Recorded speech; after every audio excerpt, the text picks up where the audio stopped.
आज मोदी जी और home minister Shah दोनों मिलके ईडी का, इनकम टैक्स का, सीबीआई का डर बता कर एमएलए को, एमपीज को डरा रहे हैं और जो आगे इलेक्शन के लिए तैयारी कर रहे हैं, जो ठहरने वाले हैं, उनके ऊपर भी अभी से ईडी, अभी से इनकम टैक्स वो लोग डाल रहे हैं।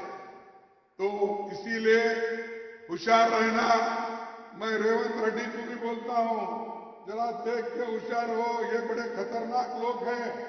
इसीलिए जब ये खतरनाक लोग हैं, इनको उसी तरीके से लड़ना जो वो लड़ रहे हैं, उनसे ज्यादा ताकत लग के लड़ना चाहिए। Modi Amit Shah ED, income tax, సిబిఐని ఉపయోగించి ఎమ్మెల్యేలని, ఎంపీలని బెదిరిస్తున్నారు.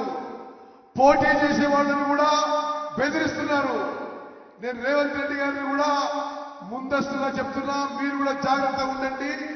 नरेंद्र मोदी रॉन्ग, उनको अकेले को नहीं बोला, रेवंत रेड्डी और उनके जो कांग्रेस के नेता लोग हैं, ये सभी होशियार रहना चाहिए।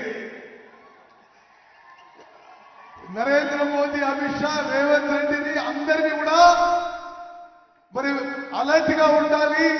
ఈడీ, సిబిఐ ద్వారా మిమ్మల్ని ఇబ్బంది పెట్టే పరిస్థితి ఉంటుందని చెప్పి నేను మనవి చేస్తున్నాను.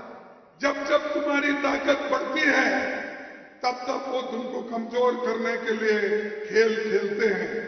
लेकिन तेलंगाना के लोग डरने वाले नहीं हैं। तेलंगाना के लोग हमेशा लड़ते रहे। आज जो इंडिपेंडेंट तेलंगाना हुआ, ये सोनिया गांधी जी के आशीर्वाद से हुआ, ये सोनिया गांधी के नेतृत्व में हुआ। हम सबको याद रखना चाहिए, अगर कोई गैर समझता है, गद्दारी करता है, तो वो ठीक नहीं है। एक आदमी ने तो गद्दारी किया, लेकिन अब पछता रहूंगा।